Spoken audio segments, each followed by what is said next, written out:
GeM TV நேயர்களுக்கு வணக்கம். அரசியல் ஆடுகள பகுதியில் தமிழ் தேசிய விடுதலை இயக்கத்தின் பொதுச் செயலாளர் தோழர் தியாகு அவர்கள் நம்முடன் இணைந்துள்ளார். அவரிடம் இன்றைய அரசியல் நிலவரம் குறித்து பல்வேறு கேள்விகளை கேட்டு தெரிந்து கொள்ளலாம். ஐயா வணக்கம். வணக்கம். மீண்டும் பாஜக ஆட்சிக்கு வந்தால் காமன் சிவில் கோடு நடைமுறைப்படுத்துவாங்க, ஒரே நாடு ஒரே தேர்தலில் நடைமுறை கொண்டு வரும், மொழி வழி மாநிலங்களை கலைப்பாங்க. இப்போ கலைக்கலாம் அது உடனே, ஏன்னா அவங்க எப்பயுமே ரொம்ப பதுங்கி பாய்கிற ஒரு அணுகுமுறையை வச்சுருக்கிறாங்க. அவங்களுக்கு இந்த 370 வாஜ்பாய் காலத்திலே நீக்கியிருக்கலாம்ல, செய்யலை. ஏன்? அவங்க பல விஷயங்களை கணக்கில் எடுத்துக்கிறாங்க.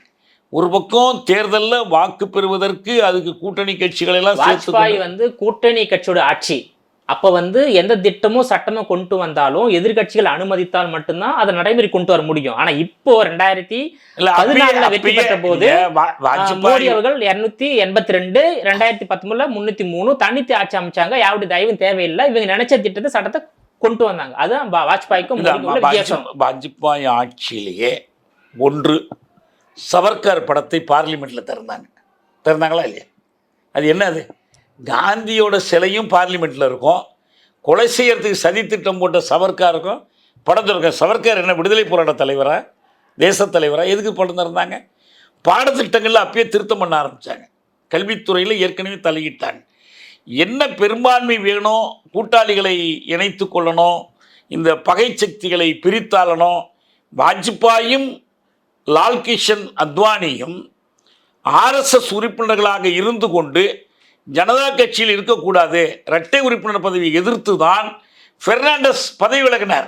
அதே பெர்னாண்டஸ் வாஜ்பாய் கிட்ட பாதுகாப்பு அமைச்சராக செயல்பட்டார். இப்படி தந்திரம் செய்து இப்போ காஷ்மீரில் முஃப்தியோட சேர்ந்து கூட்டாட்சி அமைக்கிற வரைக்கும் நாங்கள் 370 பற்றி பேச மாட்டோம்னாங்க.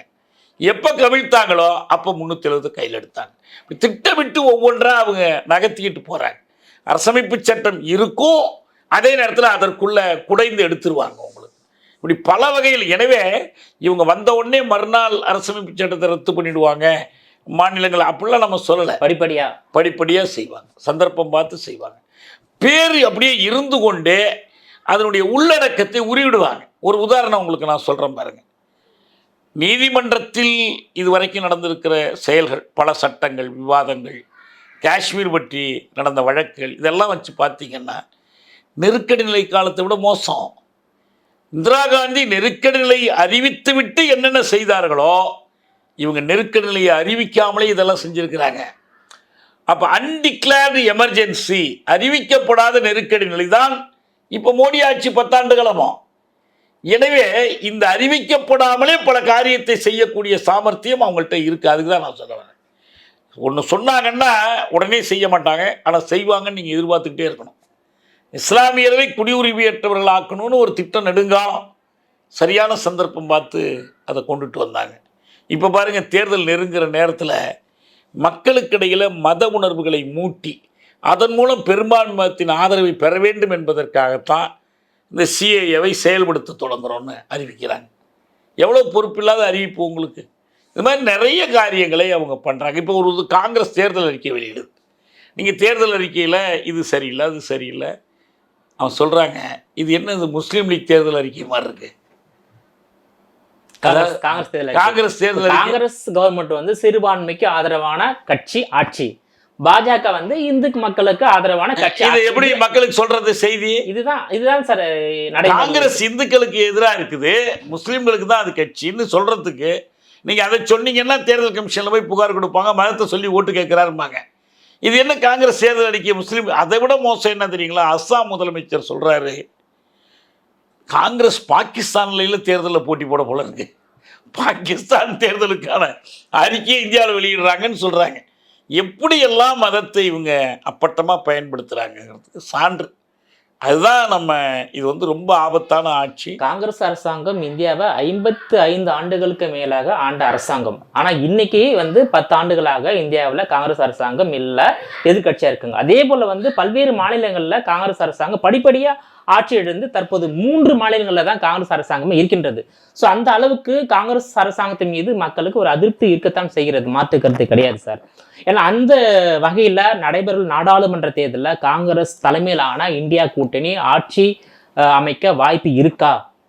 அதான் இப்போ பாஜக ஆட்சி அமைக்காமல் போய்விட்டால் வேற யார் இருக்கா அந்த இடத்துல? பி என்டிஏ கூட்டணி, சாரி இந்தியா காங்கிரஸ் கூட்டணி தான். வேற யார் இருக்கா?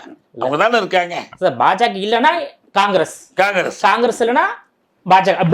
அது பின்னால எப்படி ஆகுதுன்னு சொல்ல முடியாது. ஆனா உங்களுடைய நோக்கம் என்பது, உங்களுடைய நோக்கம், உங்களுடைய இலக்கு என்பது இப்போ நடைபெறவுள்ள நாடாளுமன்ற தேர்தலில் பாஜக வீழ்த்தப்பட்டு காங்கிரஸ் தலைமையிலான இந்தியா கூட்டணி ஆட்சிக்கு வரணும் என்பதுதான் உங்களுடைய கோரிக்கை. ஆமா, அதுதான் நடைமுறையில சாத்தியமா. நான் ஆசைப்படுறதெல்லாம் நடக்காது. ஒரு ரியலிஸ்டிக்கா மெயின் நடப்பு உகந்த பார்வை என்னன்னா இதுதான். இப்போ அவங்க யாரையும் பிரதமர்னு அறிவிக்கல, யார் தலைமையில, அதுவும் ஒரு குறைபாடு சார். அதாவது நாடாளுமன்ற குறைபாடு இல்ல சார். இந்திய மக்களுக்கு நம்ம நாட்டை யாரு ஆள வேண்டும், யார் பிரதமராக வர வேண்டும் என்ற ஒரு ஆப்ஷனை அது மக்களுக்கு கொடுக்கல என்ற அது ஒரு மன்னராட்சி மனநிலைங்க. அந்த மனநிலைக்கு நம்ம ஊக்கம் கொடுக்க கூடாது. அது ஒரு மன்னராட்சி மனநிலை. 77 இந்திரா காந்தியை எதிர்த்து ஜெயபிரகாஷ் நாராயணன் தலைமையில் ஜனதா போட்டியிட்ட போது யாரை பிரதமராக அறிவித்தார்கள்? யாரையுமே அறிவிக்கலையே. இந்திரா காந்தி கூடாது, அவ்வளவுதான். அது ஒன்று தான் பிரச்சாரம். ஜெகஜீவன் ராமா, மொரார்ஜி தேசாயா, வேற ஒருத்தரா, இல்லை ஜெயபிரகாஷ் நாராயணே வந்து உட்கார போறாரா, யாருமே அறிவிக்கலை. ஆனால் மக்கள் இந்திரா காந்தி தூக்கி எறிஞ்சாங்க. அதுக்கு பிறகு இந்த கட்சிகள் கூடி ஒரு மூத்த தலைவராக பார்த்து மொரார்ஜி தேசாயை தேர்ந்தெடுத்தாங்க. அதுபோல் செஞ்சால் போதும். நான் என்ன கேட்குறேன்னா, பிரதமர் பதவிக்குன்னு ஒருத்தரை முன்னிறுத்தி நீங்கள் தேர்தல் பரப்புரை செய்யும் போதே அதிபர் ஆட்சிக்குரிய மனநிலைக்கு மக்களை கொண்டு வர்றீங்கன்னு அர்த்தம். ஒரே நாடு ஒரே தேர்தல் நடைமுறைக்கு வந்தாலே அது அதிபர் ஆட்சி. அவ்வளவுதான். ஒரே அதனாலதான் ஒரே நாடு ஒரே தேர்தலுங்கிறாங்க. அப்போ ஒரே கட்சி, ஒரே மதம், ஒரே ஜாதி மட்டும் சொல்ல மாட்டாங்க. பாக்கி எல்லாம் உண்டு. பாக்கி எல்லாத்துக்கும் இடம் உண்டு. இதில் ரயில்வே ஸ்டேஷனில் ஏதாவது ஒரு பொருள் விட்டால் கூட ஒரே நிலையம், ஒரே பண்டம். ஸோ மீண்டும் பாஜக ஆட்சிக்கு வரக்கூடாதுன்றது தமிழ் தேசிய விடுதலை இயக்கத்தினுடைய நிலைப்பாடா இருக்கு. நீங்க பாஜக மீது வைக்கக்கூடிய முக்கியமான குற்றச்சாட்டு என்ன?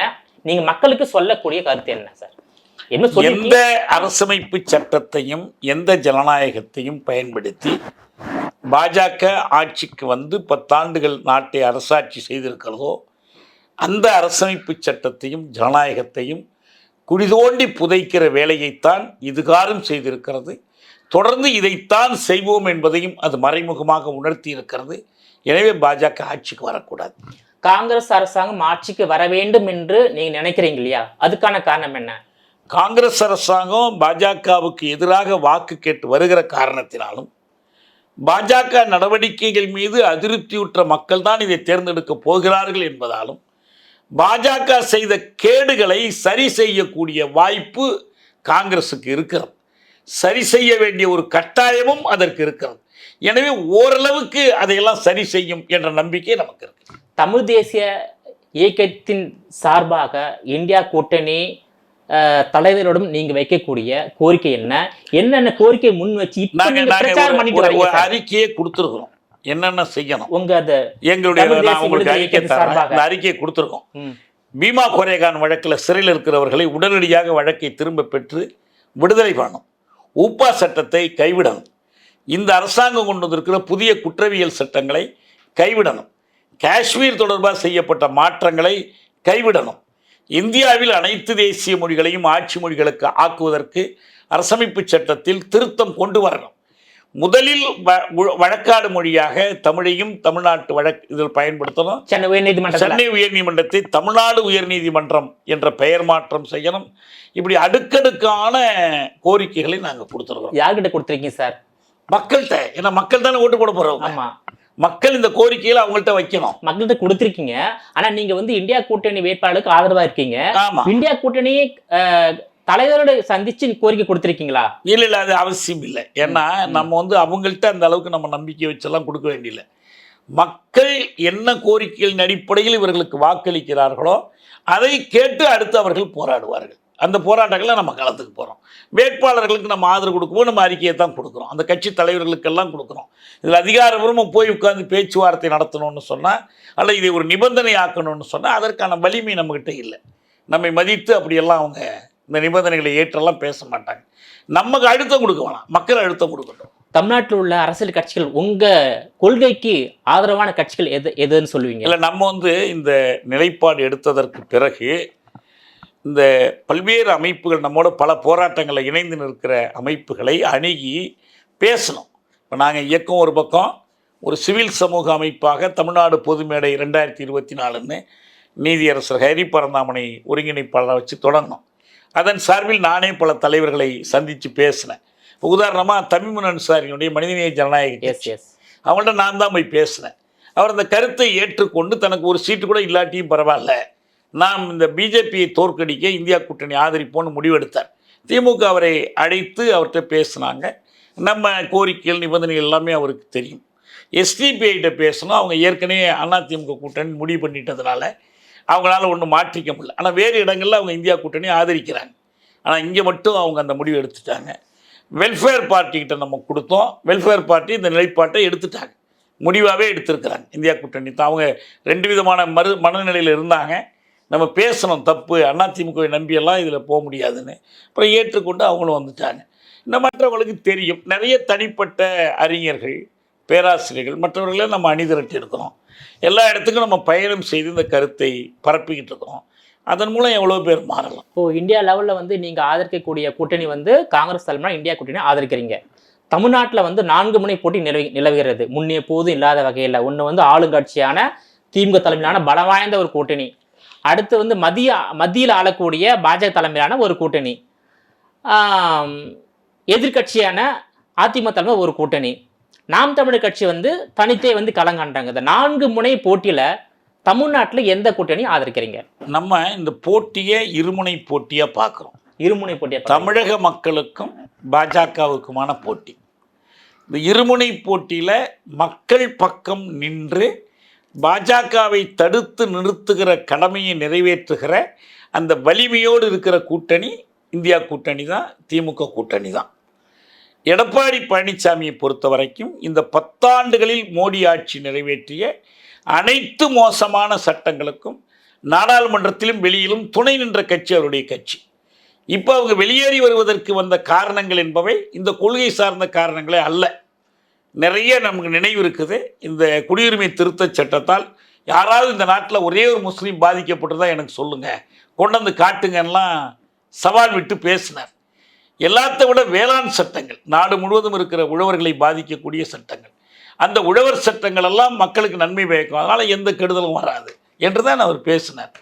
இப்போ டிடிவி பேசுகிறார், அந்த வீட்டுக்கு வீடு போய் குடியுரிமை திருத்த சட்டத்தை ஆதரிப்பேன்னு பேசுகிறாரு. இது அன்னைக்கு எடப்பாடி பேசியதான் அவர் இன்னைக்கு பேசுகிறார். இது ஒரு பக்கம். இன்னொரு பக்கம் என்னென்னா, அவர்களுக்கு மோடி மீண்டும் ஆட்சிக்கு வரக்கூடாது என்ற ஒரு தெளிவான கொள்கை முடிவு இல்லை. அதுக்கான காரணங்கள் சொல்லணும். ஒரு கூட்டணியில் இல்லைங்கிறதுக்காக சொல்ல முடியாது. நீங்கள் காரணங்கள் ஏன் வரக்கூடாது, 10 ஆண்டுகளில் இவர் செய்திருக்கிற கொடுமைகள் என்ன, எதிர்காலத்தில் இவர் வந்தால் நேரிடக்கூடிய தீங்குகள் என்ன என்ற ஒரு பார்வை இருக்கணும். அந்த பார்வையே அவர்கிட்ட கிடையாது. அவர் ஏதோ இது ஒரு சட்டமன்ற தேர்தல் மாதிரி திமுக ஆட்சியினுடைய குறைபாடுகளை பற்றி பேசுகிறார். ஸ்டாலின் கொடுத்த வாக்குறுதிகளை காப்பாற்றவில்லை என்று பேசுகிறார். அதிமுக ஆட்சி, அம்மாவும் ஐயாவும் நடத்திய புகழ்மிக்க புரட்சித் தலைவருடைய ஆட்சி பற்றி எல்லாம் பேசுங்க. சட்டமன்ற தேர்தல் வரும்போது பேசுங்க. இப்போ பேசுறது எதுக்கு?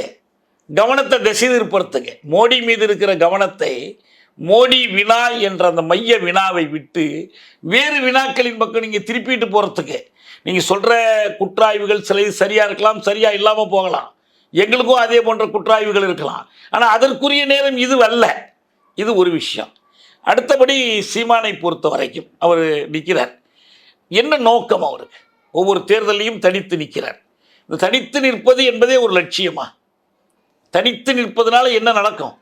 நீங்க என்ன அர்த்தம்? தனித்து நின்று யாரோட தயவு இல்லாம ஆட்சி கைப்பற்ற இலக்கா இருக்கு. ஆனா ஒவ்வொரு தேர்தலும் அவருக்கு கிடைக்கக்கூடிய வாக்கு சதவீதம் உயர்ந்து வருது. அந்த நம்பிக்கையில அவர் தனித்து போட்டியிலிருந்து குறைந்துங்கிறத பத்தி பிரச்சனை இல்லை. அவரே என்ன சொல்றாரு, விஜயகாந்த் நின்றார் தேமுதிகவில் 10 விழுக்காட்டுக்கு மேலே ஓட்டு வாங்கினார். ஒரு இடத்துல ஜெயிச்சார்.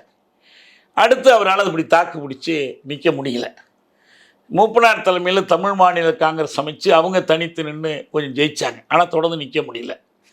வைகோ ஒரு பெரிய செல்வாக்கூட வந்தார், சீட்டு ஜெயிக்கலைன்னா கூட. ஆனால் கூட்டணிகள் சேர்ந்து போயிட்டார்.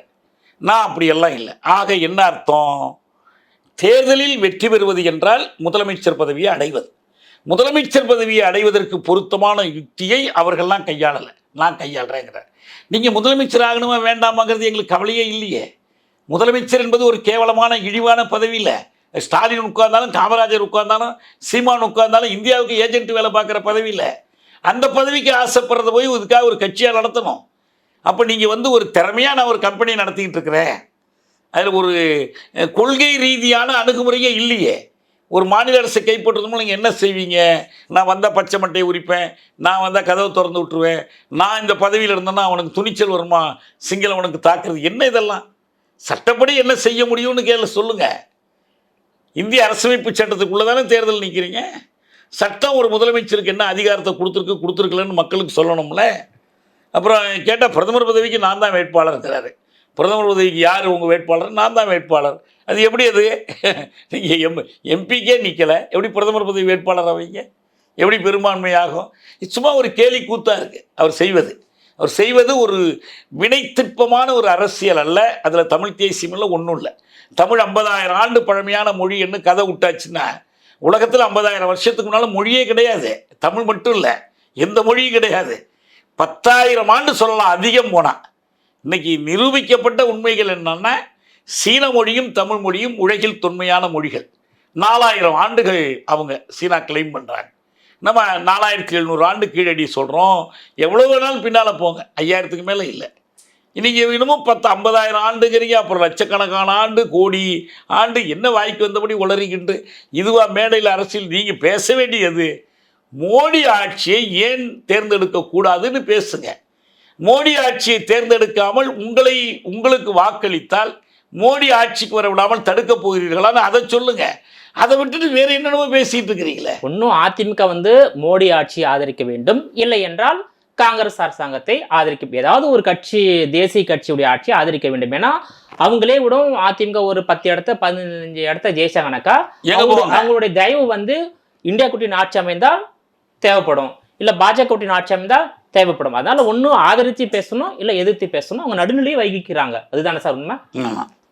அவங்க அது ஒரு நடுநிலைன்னு ஒன்று இருக்க முடியாதுல்ல, மனசுக்குள்ள ஒன்று வச்சிருக்காங்கன்னு அர்த்தம். அது மர்மமா இருக்கு. மர்மம் தான் அது. ஏன்னா ரொம்ப கடுமையாக அவங்க ஒன்றும் தாக்கியெல்லாம் பேசலை. அண்ணாமலையை பற்றி பேசுகிறாங்களே தவிர மோடியை பற்றி பேச மாட்டாங்களே. அதனால சந்தேகமாக இருக்குது நமக்கு. இன்னும் பார்த்தீங்கன்னாக்கா இந்தியா கூட்டணியில் உள்ள தலைவர்கள், காங்கிரஸ் கட்சி தலைவர்கள், அன்னை சோனியா காந்தியா இருக்கட்டும், ராகுல் காந்தியா இருக்கட்டும், மல்லிகார்ஜுன கார்கே இருக்கட்டும், இங்க 3 நபர்களை தாண்டி தமிழ்நாட்டில் உள்ள முதலமைச்சர் மு க ஸ்டாலின் தான் வந்து கடுமையாக பிஜேபியை எதிர்க்கிறார். ஆமா, அவர் பேச்சு தெளிவா இருக்கு. ஆமா, கடுமையா எதிர்க்கிறாரு. எனக்கு உதயநிதியோ மற்றவங்களோ ஒழுங்கா பேசுறாங்கன்னு நான் நினைக்கல. ஸ்டாலின் மட்டும் கடுமையா எதிர்த்து பிரச்சாரம் பண்றாரு, பரப்புரை பண்றாரு. சோ அதனால வந்து தமிழ்நாட்டுல வந்து 4 முனை போட்டியில எந்த கூட்டணி வெற்றி பெற வாய்ப்பு சார்? 40 தொகுதியில உங்களுடைய கருத்து கணிப்பு பிரகாரம்? 40 தொகுதியிலையும் திமுக இந்தியா கூட்டணி வெற்றி பெறும். என் ஆசை இல்லை, அதான் கணிப்புகள். நேற்று கூட mood of the nation India டுடேல போட்டுக்கிட்டு இருக்கிறாங்க. அவங்கெல்லாம் துல்லியமாக சொல்கிறாங்க. வேறு மாநிலங்களில் எதுலேயுமே இந்த கணக்கு சொல்ல. வடநாட்டில் பூரா என்ன வியப்படைகிறாங்கன்னா, 2 முறை ஆட்சிக்கு வந்துட்டார், இவ்வளவு சர்வ வல்லமையோடு இருக்கிறாரு, இடி சிபிஐ எல்லாத்தையுமே, தமிழ்நாடு மட்டும் ஒன்றுமே பண்ண முடியலையே என்று பாஜகவுக்கும் திகைப்பாக இருக்குது, வடநாட்டு ஊடகங்களுக்கு இது ரொம்ப திகைப்பாக இருக்குது. மீண்டும் ஒரு முறை அதுதான் வரப்போகுது, அதுதான் நடக்கும். இப்போது மத்தியில் வந்து ஒருவேளை வந்து பாஜக ஆட்சி அமைந்தாலும் தமிழ்நாட்டில் தேர்ந்தெடுக்கக்கூடிய நாடாளுமன்ற உறுப்பினர்களுடைய பங்களிப்பு தேவைப்படாது, ஆட்சியில் பங்கு கொடுக்க மாட்டாங்க. ஏன்னா 2 முறை 2014 வந்து ஏடிஎம்கே தலைமையிலான 37 இடத்துல ஜெயிச்சாங்க, அப்போது அவங்க உதவி தேவைப்படலை. அப்புறம் 2019 திமுக தலைமையில் வந்து 38 இடத்துல ஜெயிச்சாங்க, அப்பவும் பாஜகவுக்கு தமிழ்நாட்டுடைய நாடாளுமன்ற உதவி தேவைப்படலை. நாடாளுமன்றத்தில் தமிழ்நாடு உரிமைகளுக்காக பேசினாங்க. ஆனால் இப்போ வந்து இந்தியா கூட்டணி ஆட்சி அமைந்தால் தமிழ்நாட்டிலிருந்து தேர்ந்தெடுக்கப்படுகின்ற நாடாளுமன்ற உறுப்பினருடைய உதவி தேவைப்படும். அமைச்சரவையிலேயே இவங்க இடம்பெறுவாங்க, அமைச்சர் இடம்பெறுவாங்க, தேவைப்படும். தமிழ்நாட்டோட முக்கிய பங்கு வகிக்கும். இந்தியா கூட்டணி ஆட்சி அமைந்தால் தமிழ்நாட்டுக்கான பல்வேறு சட்ட திட்டங்களை வந்து அமைச்சர்கள் வந்து கொண்டு வருவாங்க. சில விஷயங்கள் நடந்து 2004 நடந்திருக்கு, 2009 நடந்திருக்கு. ஆனா பாஜக ஆட்சி அமைந்தால் தமிழ்நாடு எந்த விதமான நல்ல திட்டங்களும் சட்டங்களையும் வந்து கொண்டு வர மாட்டாங்க என்பது உண்மை. ஒருவேளை தமிழ்நாட்டில இருந்து இப்போ பாஜக தலைமையிலான தமிழ்நாட்டு கூட்டணி ஒரு 20 இடத்துல ஜெயிச்சாவுன்னா அந்த மாதிரி ஒரு சூழ்நிலை வந்து ஏற்படும். அப்படிதான் சார். அதான் சார்ந்துங்க. இப்போ நல்லா புரிஞ்சுக்கணும், நம்ம எந்த அளவுக்கு உரிமைகளுக்காக போராடுறோமோ, நம்ம மக்கள் எவ்வளவு விழிப்பாக இருக்கிறாங்களோ அந்த அளவுக்கு தான் நமக்கு திட்டங்கள் வருமே தவிர, தமிழிசை சொல்கிற மாதிரியோ அண்ணாமலை சொல்கிற மாதிரியோ மோடிக்கு நெருக்கமாக இருந்தால் திட்டம் கொண்டு வரலாம் அப்படிங்கெல்லாம் ஒன்றும் இல்லை. இப்போ இந்தியாவில் தொடர்ந்து காங்கிரஸ் ஆட்சி நடக்கும்போது ஊபிக்கும் பீகாருக்கும் என்ன திட்டங்கள் வந்துச்சு? எங்கே மக்கள் விழிப்போடு இருக்கிறாங்களோ, எங்கே போராடுறாங்களோ அங்கே தான் வரும். அதனால் இவங்க ஜெயிச்சாதான் வரும் அப்படின்னு என்ன திட்டங்களை இவங்க சொல்ல போகிறாங்க? நாற்கர திட்டமா? வந்தே பாரத்தா? வந்தே பாரத் ஒரு பக்கம் வருது, இன்னொரு பக்கம் முதியவர்களுக்கான சலுகை ரத்து, பெண்களுக்கான தனி பெட்டிகள் ரத்து, எல்லாத்தையும் ரயில்வே வியாபாரமாக்கி தனியார் மையத்தில் கொடுத்துக்கிட்டு இருக்கிறாங்க. இதை தமிழிசை தடுத்துருவாங்களா? அண்ணாமலை தடுத்துருவாரா? அல்லது சிறு குறு தொழில்கள் வணிகம் மூடப்பட்டு கிடக்க இதெல்லாம் மாற்றிடுவாங்களா? நீங்கள் இங்கேருந்து தேர்ந்தெடுக்கிற எம்பிக்களை வைத்து கொண்டு தமிழ்நாட்டுக்கு நல்லது செய்யலாம்னு சொல்கிறது ஒரு மாயை, கற்பனை. அரசு எப்படி செயல்படுகிறது என்று தெரியாத ஒரு அறியாமை அது. அப்படிலாம் ஒன்றும் ஆகாது. இவங்க, நான் ஒன்று தான் உறுதியாக சொல்கிறேன், என்னன்னா பிஜேபியே ஆட்சிக்கு வந்தாலும் தமிழ்நாட்டில் அதற்கு ஆதரவு இல்லை, தமிழ்நாட்டு மக்கள் அடியோடு புறக்கணித்து விட்டார்கள் என்றால் தேர்ந்தெடுக்கப்படுகிற கட்சி, நாடாளுமன்ற உறுப்பினர்கள் தமிழ்நாட்டில் இந்த மக்களுடைய மனநிலைக்கு ஏற்பதான் தொடர்ந்து செயல்படணும். செயல்பட தவறினால் இவர்களையும் இந்த மக்கள் எப்படி கவனிக்கணுமோ அப்படி கவனிச்சுக்குவாங்க. மக்கள் மாற மாட்டாங்கல்ல. ஐயோ நம்ம நினைச்சோம்ப்பா மோடி வந்துட்டாரு, நம்மளாம் மோடி பக்தர்களாக மாறிடுவோம்னு நினைக்க போகிறாங்க, ஒத்துக்க மாட்டாங்க. அதனால் இது வந்து யார் உறுதியாக இந்த ஆட்சியை தொடர்ந்து எதிர்த்து நிற்கிறார்களோ அவர்கள் பக்கம்தான் மக்கள் போவார்கள். ஸோ இந்தியா கூட்டணி வெற்றி பெற்று ஆட்சி அமைந்தால் யார் பிரதமராக வர வேண்டும் என்ற ஒரு விருப்பம் உங்களுக்கு இருக்கு சார்? இல்லை, எதுவுமே இல்லை. உங்க விருப்பம் யார் பிரதமர் வர வேண்டும்? எனக்கு தெரியாது யார் அவ்வளவு தகுதி உள்ளவர்கள், எனக்கு தெரியாது. என்ன அவங்க பார்க்க செய்யறாங்கன்னு பொறுத்திருந்து பார்ப்போம். தமிழ்நாட்டை தமிழர்கள் ஆள வேண்டும் என்ற ஒரு உணர்வு பல பேர் வலியுறுத்திட்டு வராங்க. இதை எப்படி பாக்குறீங்க சார் நீங்க? அது ஒரு இனவாதம். முதலமைச்சராக ஒரு தமிழர் இருப்பதாலேயே அது தமிழன் ஆட்சி அல்ல. காமராஜர் ஆண்ட போதும் நேருவின் கீழ் தான் காமராஜர் ஆண்டார். பக்தவச்சலம் ஆண்ட போதும் இந்திய அரசின் கீழ் தான் ஆண்டாங்க. வெள்ளக்கார ஆட்சியில் யார் கவர்னர் ஜெனரல்னு பார்த்தா நீங்கள் வகை பிரிக்கிறீங்க. இந்த கலெக்டர் இந்த பகுதியிலேருந்து வந்தவர், எனவே இவர் அப்போ ஒரு தமிழன் கலெக்டர் ஆயாச்சு என்று சொன்னால் தமிழன் ஆட்சியாக மாறிடுமா? இந்தியாவில் 200 ஆண்டு காலம் வெள்ளைக்காரன் ஆண்டான். இப்போ வந்து உங்களுக்கு வந்து 75 ஆண்டா இவன் இந்தியாக்காரன் ஆள்றான். அந்த பார்வை தான் தமிழ் தேசிய பார்வைங்கிறது. அதுதான் இந்தியாக்காரன். அவர் தமிழனை தமிழன் ஆள வேண்டும், தமிழனை ஆள்வதற்கு இந்தியன் யாருன்னு கேட்டவர் பெரியார் தான். இவங்கெல்லாம் புதுசாக கேட்குறாங்க இன்றைக்கி. ஏன்னா இந்திய ஆட்சி எதிர்க்கணும். நீங்கள் இந்திய ஆட்சியை சம்மதிக்கிறீங்க. தமிழனை தமிழன் ஆள வேண்டும்னா பிரதமராக தமிழன் வரணும்னு ஏன் கேட்கல? மோடி தமிழனா, எப்படி தமிழ்நாட்டுக்குள் நுழையலாம்னு கேட்கணும்ல. அதை கேட்கலையே, கேட்காம. அதனால் தமிழர் அல்லாதவர்னு நீங்கள் சொல்லக்கூடியவர்கள் அவங்க வந்து வேறு மாநிலத்திலேருந்து வந்தவங்க போனவங்க. இப்போ தந்தை செல்வா வந்து மலேசியாவில் பிறந்தவர், ஈழத்தமிழர்களுக்கு தேச தந்தையாகவே அவர் விளங்கினார். இந்த கர்நாடகத்தில் தரம் சிங் என்ற ஒரு இந்திக்காரர் முதலமைச்சராகவே இருந்தார். அதனால் காவிரி விஷயத்தில் கர்நாடகத்துக்கு அவர் விட்டு கொடுத்துடல. அதனால் யார் என்ன இனம்னு ரத்த சுத்தம் பார்த்து தேர்ந்தெடுக்கிற முறையில் எனக்கு நம்பிக்கை இல்லை. தமிழ்நாட்டு மக்களால் தேர்ந்தெடுக்கப்பட்ட முதலமைச்சர்கள் எல்லோருமே தமிழர்கள் தான். அந்த கோணத்தில் பார்த்தோம்னா அவங்க அசல் தமிழர்களா அரைகுறை தமிழர்களாங்கிற பார்வையே இல்லை. நம்ம பார்வை என்னென்னா, அவங்க தமிழர்களாக இருக்கணும் வேண்டுமென்றால், தமிழர் ஆட்சியாக இருக்க வேண்டுமென்றால் இந்திய அரசமைப்பு சட்டத்தின்படி தமிழ்நாட்டுக்கு இறைமை வேண்டும். தமிழ்நாட்டுக்கு இறைமை இருந்தால்தான் தமிழ்நாட்டு முதலமைச்சர் தமிழ்நாட்டை ஆள்வதாக பொருள். அவர் பிறப்பினால் யாருங்கிறத வச்சு இந்த பொருள் வராது. ஸோ தமிழ்நாட்டை யார் வேணாலும் ஆளலாம், யார் வேணாலும் ஆளலாம். மக்கள் யாரை தேர்ந்தெடுத்தாலும் ஆட்சி செய்யலாம். உங்களோட விரிவான தகவலுக்கு ரொம்ப நன்றி சார். நன்றி நேயர்களே. மீண்டும் இது போன்ற மற்றொரு அரசியல் ஆடுகளத்தில் மற்றொரு ஆளுமையுடன் சந்திக்கும் வரை உங்களிடமிருந்து விடைபெறுவது நான் உங்கள் விஜயபாலன்.